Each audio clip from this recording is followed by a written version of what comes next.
Excellent learning में आज हम पढ़ेंगे विज्ञान कक्षा 10 अध्याय 1 भोजन एवं मानव स्वास्थ्य। कोरोना के समय में संशोधित सिलेबस के अनुसार संपूर्ण पाठ केवल एक ही वीडियो में। पोषण जो होता है हमारे जीवन का प्रमुख आधार होता है। प्राणी वातावरण से विभिन्न प्रकार के पोषक पदार्थों को प्राप्त करते हैं और जीवन को सुचारू रखते हैं। और ये पदार्थ जो होते हैं ये पाचन क्रिया के माध्यम से जीव के शरीर का अंग बन जाते हैं और शरीर की विभिन्न आवश्यकताओं की पूर्ति करते हैं। अच्छा स्वास्थ्य हो इसके लिए बहुत ज़रूरी है कि संतुलित आहार लिया जाए, क्योंकि संतुलित आहार शरीर को मजबूत बनाता है, रोगों से लड़ने के लिए रोग प्रतिरोधक क्षमता को बढ़ाता है। साथ ही संतुलित आहार दिमाग को तेज और स्वस्थ बनाता है। यदि स्वस्थ भोजन यानी संतुलित आहार नहीं लिया जाए तो उसके अभाव में थकान और अन्य कई तरह की बीमारियां हो सकती है। संतुलित भोजन वह भोजन होता है जिसमें जीवन के संचालन हेतु सभी महत्वपूर्ण तत्व जैसे कार्बोहाइड्रेट, प्रोटीन, वसा, खनिज लवण, विटामिन और जल उचित मात्रा में उपलब्ध हो। यह भोजन संतुलित भोजन होता है। यदि इन सभी पोषक तत्वों में से किसी भी एक या अधिक पोषक तत्व की कमी हो तो वह भोजन संतुलित नहीं होगा, वह भोजन असंतुलित होगा और उससे शरीर में कई तरह के रोग उत्पन्न हो जाएंगे। इसे हम कुपोषण कहते हैं। कुपोषण की वजह से शरीर पर कई प्रकार के असर हमें देखने को मिलते हैं। अतः जिस तरह के तत्व की कमी होगी उसके द्वारा, उस तत्व के द्वारा जो शरीर में कार्य किया जा रहा है वह कार्य होगा नहीं। अतः व्यक्ति जो है या बच्चा जो है वह बीमार हो जाएगा।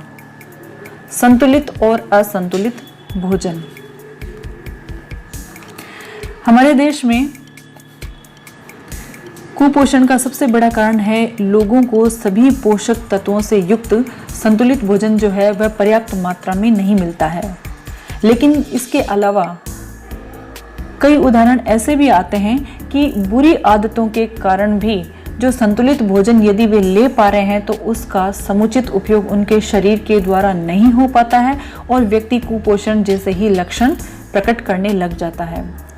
कुपोषण का प्रभाव केवल शरीर पर ही नहीं बल्कि मानसिक स्थिति पर भी प्रकट होता है।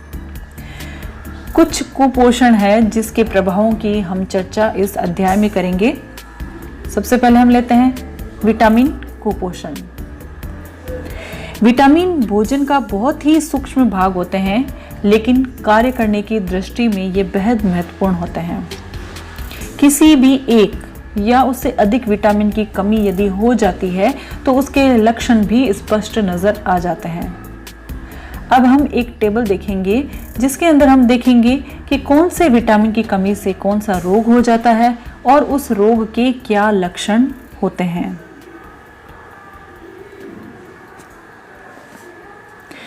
विटामिन ए की कमी से होने वाला रोग है रतौंधी। रतौंधी से ग्रस्त रोगी तेज प्रकाश में नहीं देख पाता है और रात में उसे दिखाई नहीं देता है। विटामिन B12 जिसका नाम है थायमिन की कमी से होने वाला रोग है बेरी। इस रोग के अंदर रोगी की हृदय की धड़कन कम हो जाती है, पेशियां और स्नायु कमजोर हो जाता है। राइबोफ्लेविन यानी B2 विटामिन की कमी से होने वाला रोग है राइबोफ्लेविनोसिस। इसमें मुख के किनारे और होठों की त्वचा फट जाती है, स्मृति कमजोर हो जाती है। और नियासिन यानी विटामिन B3 की कमी से होने वाला रोग है पेलेग्रा। पेलेग्रा का जो रोगी होता है उसका लक्षण ये होता है कि जो जीभ है और त्वचा है उस पर पपड़ियां पड़ना शुरू हो जाती है। एस्कॉर्बिक एसिड यानी विटामिन C की कमी से होने वाला रोग है स्कर्वी। स्कर्वी के अंदर मसूड़ों से खून आना, त्वचा पर चकत्ते बन जाना जैसे लक्षण हमें दिखाई देते हैं। और विटामिन डी यानी कैल्सीफेरोल की कमी से होने वाला रोग है रिकेट्स, जिसमें पैरों की हड्डियां मुड़ जाती है, घुटने पास आ जाते हैं। तो ये सब थे विटामिन की कमी से होने वाले रोग। प्रोटीन कुपोषण। गरीबी के कारण लोग भोजन में प्रोटीन पर्याप्त मात्रा में शामिल नहीं कर पाते हैं और कुपोषण का शिकार हो जाते हैं। प्रोटीन की कमी से होने वाले रोग हैं क्वाशीओरकोर और मेरेस्मस। अधिकतर छोटे बच्चे इससे प्रभावित होते हैं और गर्भवती महिलाएं किशोरावस्था में प्रोटीन बहुत ज़रूरी पोषक तत्व होता है और इस प्रोटीन की कमी से क्वाशीओरकोर रोग हो जाता है। यहाँ हम देख पा रहे हैं ये बच्चा है क्वाशीओरकोर रोग से ग्रसित है। इस रोग से ग्रसित होने पर बच्चे का पेट फूल जाता है,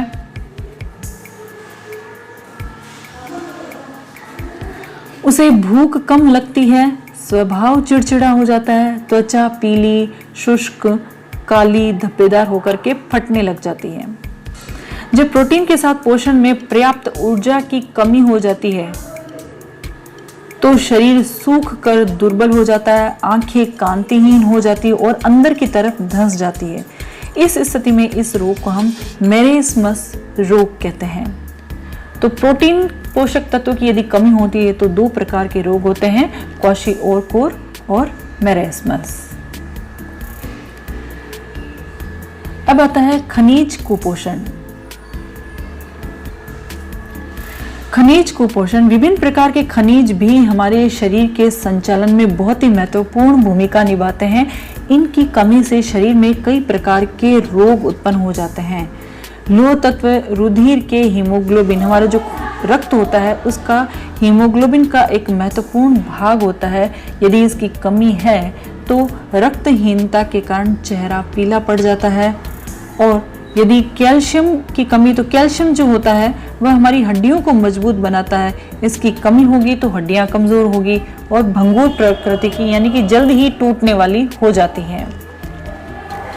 यदि आयोडीन खनिज लवण की कमी है तो जो थायराइड ग्रंथि है उसकी क्रिया मंद पड़ जाती है और इस वजह से गलगंड यानी घेंगा रोग भी हो जाता है।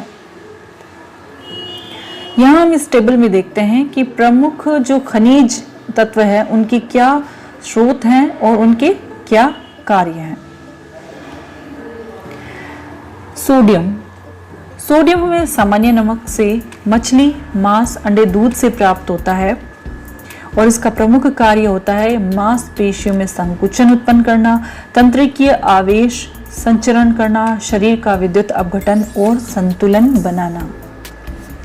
पोटेशियम, यह सभी खाद्य पदार्थों में पाया जाता है। इसका प्रमुख कार्य भी लगभग सोडियम जैसा ही है, मांसपेशी संकोचन, तंत्रिकीय आवेग संचरण, शरीर का विद्युत अपघटन, संतुलन बनाना और विभिन्न कोशिकीय क्रियाओं का संचालन करना। कैल्शियम, कैल्शियम का जो प्रमुख स्रोत है दूध, अंडे, हरी सब्जियां। विटामिन डी के साथ हड्डियों और दांतों को यह मजबूती प्रदान करता है। फास्फोरस, फास्फोरस का प्रमुख स्रोत है दूध, हरी सब्जियां, बाजरा, रागी, सूखे मेवे, यकृत और वृक्क। फास्फोरस कैल्शियम से मिलकर हड्डियों और दांतों को मजबूती प्रदान करता है। लौह तत्व, लौह तत्व सर्वाधिक मात्रा में यकृत, वृक्क, अंडे, मांस, रक्त, बाजरा, रागी, दही, सब्जियां, गाजर और गुड़ में पाया जाता है। यह रुधिर में हीमोग्लोबिन का निर्माण और उत्तक ऑक्सीकरण का कार्य करता है। आयोडीन, आयोडीन का प्रमुख स्रोत है नमक, समुद्री भोजन, हरे पत्तों वाली सब्जियां, लवण, जलीय मछली, जामुन और काला नमक। यह थायरोक्सिन हार्मोन के निर्माण में अपनी महत्वपूर्ण भूमिका अदा करता है। मानव स्वास्थ्य, मानव स्वास्थ्य जो भी पदार्थ मानव शरीर के द्वारा मुख द्वारा भीतर लिया जाता है वह उसके स्वास्थ्य को प्रभावित करता है और सबसे महत्वपूर्ण है पीने योग्य पानी। यदि पीने योग्य पानी के गुण हैं तो वह स्वास्थ्यप्रद होता है, लेकिन पानी यदि दूषित है तो उसके दुष्प्रभाव भी होते हैं। हम सब जानते हैं कि जो जल के स्रोत हैं उनका तेजी से दोहन हो रहा है, इसीलिए हम अधिकांशतः जल संकट का सामना करते हुए भी देखते हैं। हमारे जो उपयोग का जो सारा जल है वह नदियों, झीलों, भूमिगत स्रोतों से आता है और हम इसका उपयोग करने के साथ साथ हम उसे प्रदूषित भी करते हैं। हम सब जानते हैं कि जल ही जीवन होता है, क्योंकि जल से ही हमारा जीवन सुचारू रूप से जारी है, हम जीवित रह सकते हैं, क्योंकि जल का उपयोग पीने में, भोजन बनाने में, नहाने, बर्तन कपड़े धोने, कृषि उद्योगों में इसका उपयोग लिया जाता है। और जल ही पृथ्वी में पाई जाने वाली एक ऐसी चीज है जो तीनों अवस्थाओं में पाई जाती है, ठोस, द्रव और गैस। इस जल में कई सूक्ष्म जीव, कई सूक्ष्म कण ऐसे होते हैं जो हमारे स्वास्थ्य के लिए लाभप्रद होते हैं, लेकिन कई सूक्ष्म जीव और कई कण ऐसे होते हैं जो हमारे स्वास्थ्य को नुकसान पहुंचाते हैं। एक पीने योग्य जल में, एक अच्छे जल में निम्न गुण होने चाहिए। जल में आंखों से दिखने वाले कण या वनस्पति नहीं हो। यदि हम जल को देखते हैं उसमें कोई कण या वनस्पति के टुकड़े यदि दिखाई दे तो वह स्वच्छ जल नहीं है। हानि पहुंचाने वाले जो सूक्ष्म जीव है वो नहीं हो, जल का जो पीएच है वो बैलेंस्ड हो, संतुलित हो और जल में पर्याप्त मात्रा में ऑक्सीजन घुली हुई हो। हमारे शरीर की जो जितनी भी उपापचयी क्रियाएं होती है वह सभी जल के द्वारा ही संपादित होती है। इसलिए डॉक्टर भी कहते हैं कि स्वस्थ रहने के लिए जरूरी है कि एक दिन में कम से कम 7 से 8 गिलास पानी पीना चाहिए। और यदि हम शारीरिक श्रम ज्यादा करते हैं तो पानी और भी अधिक पीना चाहिए, क्योंकि पानी अधिक पीने से हमारे शरीर के अंदर मौजूद जहरीले पदार्थों को बाहर निकालने में हमारी सहायता करता है, जिससे हमारा शरीर रोग मुक्त रहता है। शरीर में पर्याप्त मात्रा में यदि पानी रहता है तो शरीर में चुस्ती फुर्ती, ऊर्जा भी रहती है, थकान का एहसास नहीं होता है और इससे पानी जो होता है वो शरीर में फाइबर की पर्याप्त मात्रा को मेंटेन करके रखता है, जिससे शरीर की रोग प्रतिरोधक क्षमता भी बढ़ती है, बीमारी होने का खतरा कम हो जाता है। पर्याप्त मात्रा में पानी पीने से अनावश्यक चर्बी भी जमा नहीं होती है, मोटापा नहीं आता है और किसी प्रकार की एलर्जी की संभावना कम हो जाती है। फेफड़ों में संक्रमण है, अस्थमा, आंत की बीमारियां आदि भी नहीं होती है। और नियमित भरपूर पानी पीने से पथरी होने का खतरा भी टाला जा सकता है। सर्दी जुकाम जैसे रोग भी नहीं घेरते हैं या कम घेरते हैं। लेकिन यदि यही पानी अगर दूषित हो जाए तो क्या दुष्प्रभाव हो सकते हैं?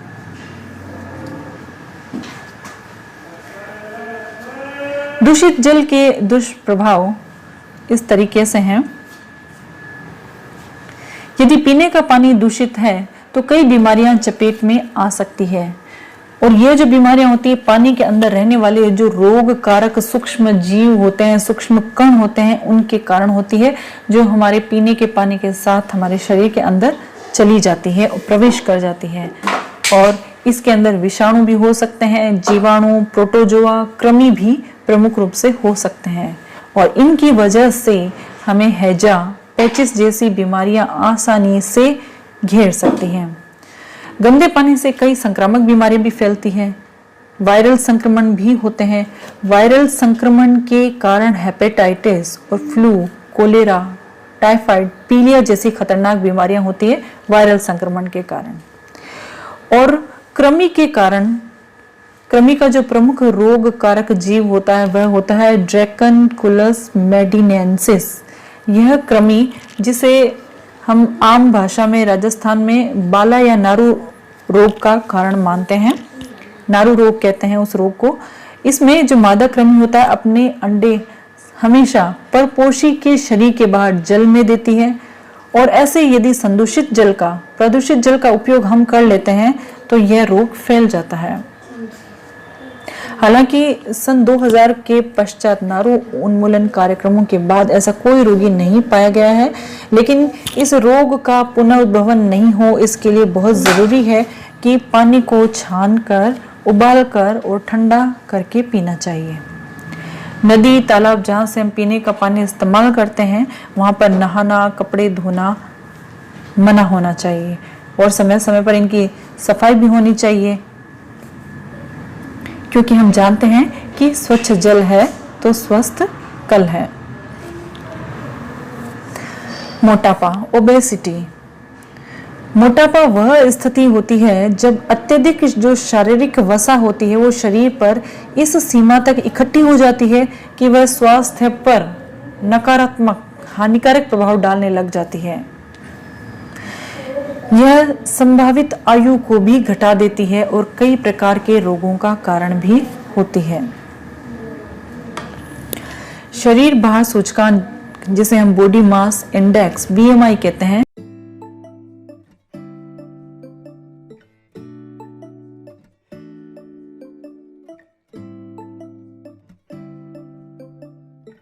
शरीर भार सूचकांक बॉडी मास इंडेक्स BMI के अनुसार मानव भार और लंबाई का अनुपात होता है। जब 25 किलोग्राम पर मीटर स्क्वायर के बीच में मोटापा हो तो यह मोटापा आने से पूर्व की स्थिति होती है, और जब 30 किलोग्राम पर मीटर स्क्वायर तक पहुंच जाए तब मोटापा आ जाता है, यानी हम ओबेसिटी के शिकार हो जाते हैं। मोटापे के कारण बहुत सारे रोग होते हैं, जैसे हृदय रोग, मधुमेह, निद्राकालीन श्वास समस्या, कई प्रकार के कैंसर, अस्थि संध्यार्थी इस मोटापे के कारण हो सकते हैं। मोटापा और शरीर का वजन बढ़ना ऊर्जा के सेवन और ऊर्जा के उपयोग के बीच में असंतुलन के कारण होता है। यानी हम ऊर्जा का सेवन बहुत अधिक कर रहे हैं लेकिन उस ऊर्जा का खर्च कम कर रहे हैं, तो इस वजह से शरीर का वजन बढ़ने लग जाता है। अधिक चर्बी युक्त भोजन करना, जंक फूड और कृत्रिम भोजन करना, कम व्यायाम करना, स्थिर जीवन यापन जिसमें शारीरिक क्रियाओं के सही ढंग से नहीं होने पर भी शरीर पर चर्बी जमा होने लग जाती है, और इसकी वजह से हाइपोथायराइडिज्म रोग भी हो जाते हैं। ब्लड प्रेशर, रक्त वाहिनियों में बहते रक्त के द्वारा जो वाहिनियों की दीवार होती है उस पर दबाव डाला जाता है, तो उस दबाव को हम कहते हैं रक्तचाप, यानी ब्लड के द्वारा डाला गया प्रेशर, ब्लड प्रेशर। और धमनियां वह नलिकाएं होती है जो हृदय से रक्त को शरीर के सभी ऊतकों और अंगों तक ले जाने का काम करती है। किसी व्यक्ति का रक्तचाप सिस्टोलिक और डायस्टोलिक रक्तचाप के रूप में अभिव्यक्त किया जाता है, जैसे 120/80। इसमें जो प्रथम यानी ऊपर की संख्या है वो उस धमनियों के दाब को दर्शाती है, जिसे हम सिस्टोलिक कहते हैं। इसमें हृदय की मांसपेशियां संकुचित होती है और धमनियों में रक्त को पंप करती है। डायस्टोलिक रक्तचाप, ये जो नीचे वाली संख्या है, ऑब्लिक के बाद वाली संख्या है, उसको दर्शाती है। इसमें धमनियों में उस दाब को दर्शाती है जब संकुचन के बाद हृदय की मांसपेशियां शिथिल हो जाती हैं। यानी कि हृदय जब संकुचित होता है तो एक साथ रक्त का प्रवाह धमनियों के अंदर जाता है, तब अधिकतम होता है रक्तदाब, जिसे हम सिस्टोलिक कहते हैं। और जब संकुचन, हृदय के संकुचन के बाद हृदय रक्त से खाली हो जाता है और उसकी मांसपेशियां एक बार शिथिल होती है, तो उस समय डायस्टोलिक यानी उस समय का रक्तदाब जो है यह ऑब्लिक के बाद दर्शाया जाता है। एक सामान्य व्यक्ति का सिस्टोलिक रक्तचाप पारा जो होता है उसके 90 और 120 के बीच में, और डायस्टोलिक रक्तचाप पारे के 60 और 80 मिलीमीटर के बीच में होता है। रक्तचाप को जब हम मापते हैं तो उसमें एक यंत्र का प्रयोग किया जाता है जिसे हम स्फेग्नोमेनोमीटर कहते हैं। हिंदी में हम इसे रक्तचाप मापी स्फेग्नोमेनोमीटर कहते हैं। सन 1733 में स्टीफन हेल्स ने सबसे पहली बार रक्तचाप घोड़ों में मापा था, और 1983 में कापलन ने रक्तचाप को परिभाषित किया था। यहाँ हम इस चित्र में देख सकते हैं स्फेग्नोमेनोमीटर क्या होता है। अब हम देखते हैं निम्न रक्तचाप और उच्च रक्तचाप। निम्न रक्तचाप यानी लो ब्लड प्रेशर, वह दाब जिसमें धमनियों और नसों में रक्त का प्रवाह कम होने के लक्षण दिखाई देते हैं। जब रक्त का प्रवाह बहुत कम हो जाता है, बहुत धीमे होता है, तो मस्तिष्क, हृदय और गुर्दे जैसी महत्वपूर्ण इंद्रियों में ऑक्सीजन और पौष्टिक आहार नहीं पहुंच पाता है, जिससे यह अंग सामान्य रूप से काम नहीं कर पाता है और कभी-कभी स्थायी रूप से क्षतिग्रस्त भी हो जाता है। उच्च रक्तचाप, उच्च रक्तचाप यानी हाई ब्लड प्रेशर, धमनियों में अधिक दाब, हाई प्रेशर के कारण यह होता है। और यह हाई ब्लड प्रेशर यानी धमनियों में रक्त का दाब बढ़ने का कारण क्या होता है? यह कारण होते हैं चिंता, क्रोध, ईर्ष्या, भ्रम, कई बार आवश्यकता से अधिक भोजन खाने से, मैदे से बने खाद्य पदार्थ, चीनी, मसाले, तेल, घी, अचार, मिठाइयाँ, मांस, चाय, सिगरेट और शराब के सेवन से, और श्रमहीन जीवन, व्यायाम के अभाव से भी यह हो सकता है। समय पर इनका निदान होना बहुत जरूरी है। ऐसे मरीजों को पोटेशियम से युक्त भोजन करना चाहिए, जैसे ताजे फल, डिब्बे में बंद सामग्री का प्रयोग नहीं करना चाहिए और भोजन में कैल्शियम और मैग्नीशियम की मात्रा संतुलित होनी चाहिए। रेशे युक्त पदार्थ खूब खाने चाहिए। संतृप्त वसा जैसे मांस, वनस्पति घी की मात्रा कम करनी चाहिए। इसके साथ ही व्यायाम करना चाहिए। खूब तेज लगातार लगभग आधे घंटे पैदल चलना सबसे अच्छा व्यायाम होता है हृदय रोग के लिए।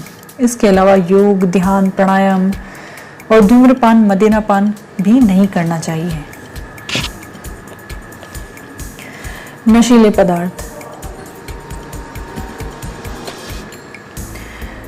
कई बार आनंद और भ्रम उत्पन्न करने के लिए या मूलभूत समस्याओं से विमुख होने के लिए लोग कई प्रकार के नशीले पदार्थों का सेवन करते हैं और धीरे धीरे उन्हें उस चीज़ की आदत पड़ जाती है और वे और अधिक नशीले पदार्थों का उपयोग करने लग जाते हैं। ये नशीले पदार्थ मानव शरीर पर बहुत ही गलत प्रभाव डालते हैं और उन्हें रोगी बना देते हैं। कुछ नशीले पदार्थ जो हम देखते हैं हमारे आसपास की जगहों में देखते हैं कि बहुत ही आम रूप से प्रचलित है, जैसे गुटखा। गुटखे में सुपारी के टुकड़े, कत्था, चूना, संश्लेषित खुशबू और धातुओं के वर्क के मिश्रण से बनाया जाता है और तंबाकू भी इसमें डाला जाता है। गुटखा जो होता है हर गांव गली में महिलाएं, बच्चे सभी इसका प्रयोग करते हैं। इससे आर्थिक हानि तो होती है, शारीरिक हानि भी होती है। जबड़े की जो मांसपेशियां होती है वह कठोर हो जाती है, जिसके कारण जबड़ा जो है ठीक से खुलता नहीं है और यह सब म्यूकस फाइब्रोसिस रोग के कारण होता है और इन पदार्थों में कई कैंसरजन होने की भी संभावना होती है। तंबाकू का जो प्लांट होता है उसका बॉटनिकल नेम होता है निकोटियाना टैबेकम। यह सोलेनेसी कुल का पादप होता है। इस पादप की पत्तियों से तंबाकू को प्राप्त किया जाता है। इसकी पत्तियों में लगभग 1 से 8% तक निकोटीन एल्कलॉइड पाया जाता है। तंबाकू का प्रयोग कई प्रकार से करते हैं लोग, पान में, गुटखे, चूने के साथ इस पाउडर को सूंघने में, मंजन की तरह दांतों और मसूड़ों पर मलने में करते हैं। तंबाकू को बीड़ी, सिगरेट, चिलम, सिगार, हुक्का में भी उपयोग करते हैं। इससे कई प्रकार की हानियां हो सकती है, जैसे इसका अगर निरंतर सेवन किया जाए तो मुंह, जीभ, गले और फेफड़ों का कैंसर होने की संभावना बढ़ जाती है। तंबाकू में उपस्थित निकोटीन जो होता है धमनियों की दीवारों को मोटा कर देता है, जिससे रक्त दाब और हृदय स्पंदन की दर बढ़ जाती है। गर्भवती महिला यदि तंबाकू का सेवन करती है तो जो भ्रूण का विकास है उसकी गति मंद पड़ जाती है। सिगरेट के धुएं में उपस्थित कार्बन मोनोऑक्साइड लाल रुधिर कणिकाओं यानी आरबीसी को नष्ट करता है, रुधिर की ऑक्सीजन परिवहन की क्षमता कम कर देती है। सिगरेट, बीड़ी आदि के दुष्प्रभाव और उसका सेवन करने वाले के साथ पास में बैठने वाले पर भी इसके प्रभाव पड़ते हैं, क्योंकि जो वातावरण में यदि निकोटीन वाला धुआं फैलता है तो उसके फेफड़ों में भी यह पहुंचता है। इसीलिए कानून बनाकर भी सार्वजनिक स्थानों पर धूम्रपान को रोका गया है और अब तक जो जानकारी प्राप्त है उसके अनुसार विश्व में हर साल लगभग 60 लाख से ज्यादा लोग तंबाकू का उपयोग करने के कारण असामयिक मौत का शिकार हो जाते हैं और 50 लाख तंबाकू के प्रत्यक्ष सेवन से और 10 लाख की मृत्यु अप्रत्यक्ष सेवन से होती है। अब आता है मदिरा यानी अल्कोहल। मदिरा कई प्रकार से बनाई जाती है, लेकिन सभी में एक इंग्रेडिएंट प्रमुख रूप से पाया जाता है, वह होता है एथिल अल्कोहल C2H5OH। अलग अलग मदिराओं में इसकी जो प्रतिशत मात्राएं भिन्न भिन्न होती है, किसी में ज़्यादा होता है, किसी में थोड़ा कम, इस तरह से अलग अलग मात्राएं पाई जाती है। आजकल हम देखते हैं कि मदिरा सेवन की प्रवृत्ति निरंतर बढ़ रही है और इसके कई दुष्प्रभाव भी हमें देखने को मिलते हैं। जैसे मदिरा पीने से अल्कोहल जो होता है वो रक्त प्रवाह के द्वारा यकृत में पहुंचता है। शराब जो होती है सबसे ज़्यादा नुकसान यकृत को पहुंचाती है। अधिक मात्रा में जो अल्कोहल होता है वह यकृत उस अल्कोहल को एसिटाल्डिहाइड में बदल देता है। एसिटाल्डिहाइड एक विषैला पदार्थ होता है।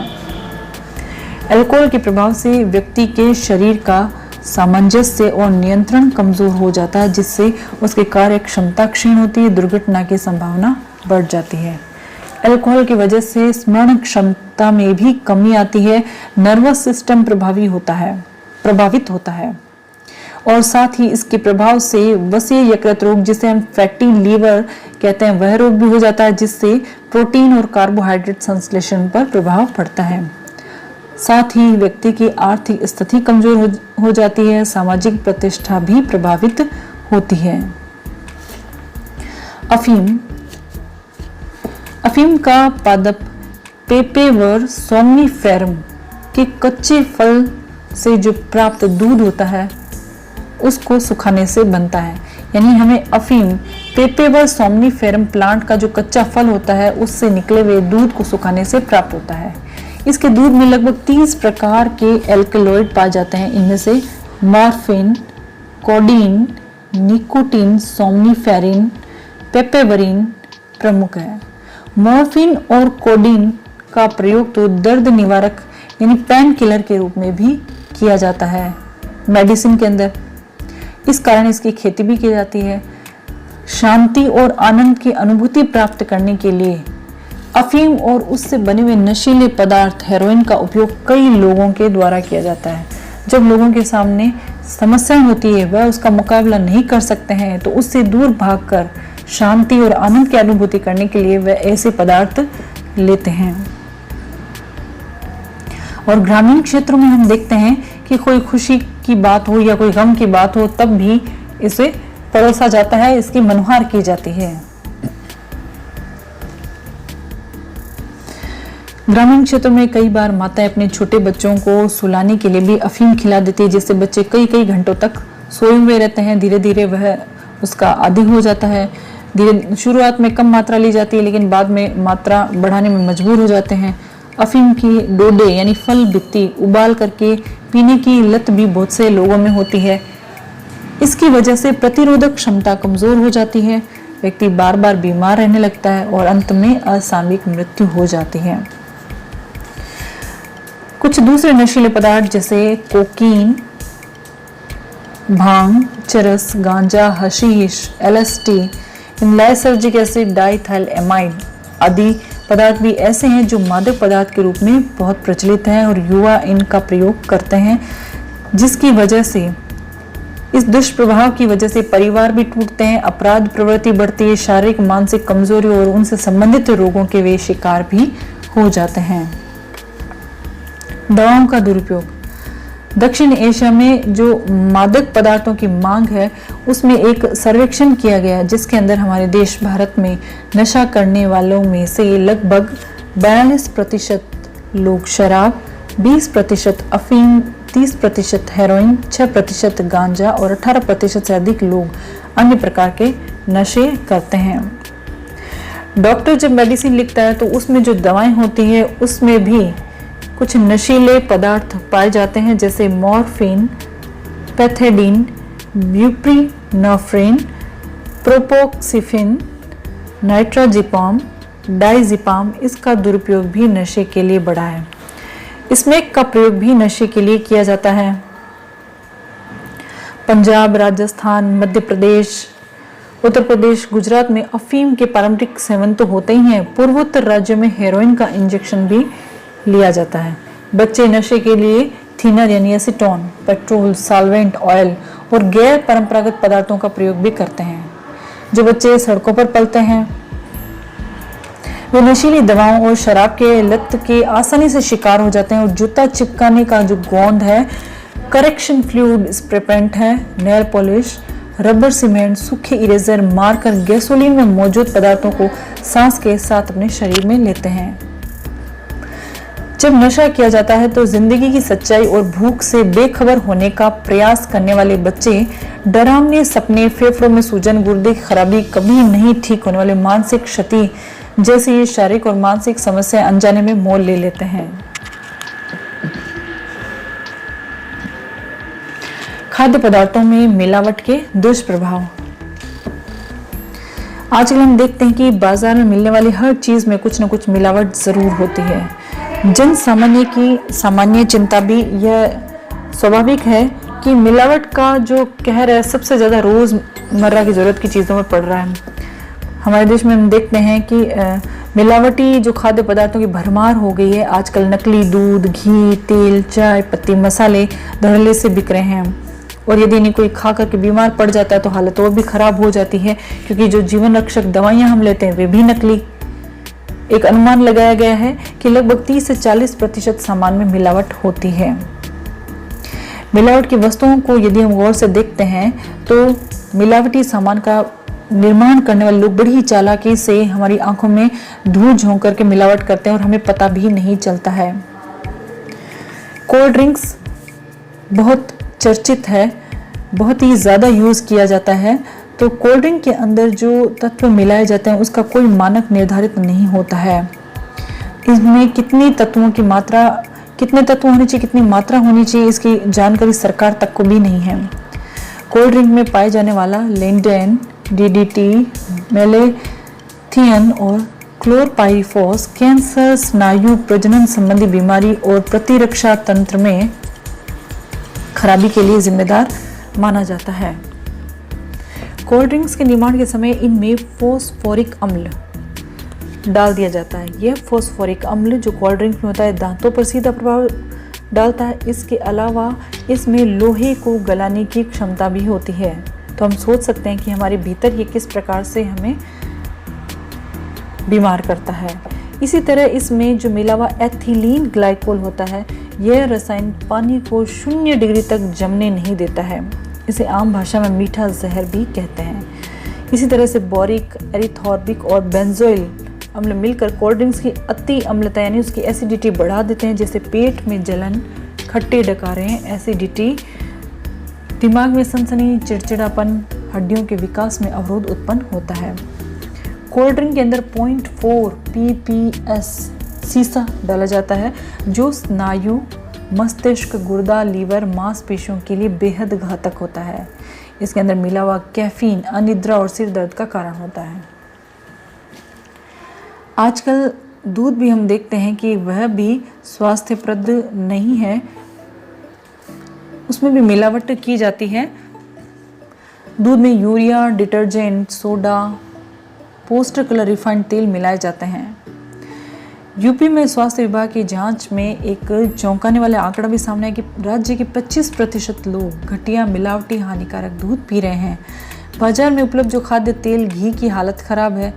तेल के अंदर सरसों के तेल में सत्यानाशी यानी आर्जिमोन मैक्सिकाना के बीज और सस्ता पाम ऑयल मिलाया जा रहा है। देशी घी में वनस्पति घी, मिर्ची पाउडर में ईंट का चूरा, सौंफ में कृत्रिम हरा रंग, हल्दी में लेड क्रोमेट, पीली मिट्टी, धनिया और मिर्च में गंधक, काली मिर्च में पपीते के बीज मिलाए जा रहे हैं।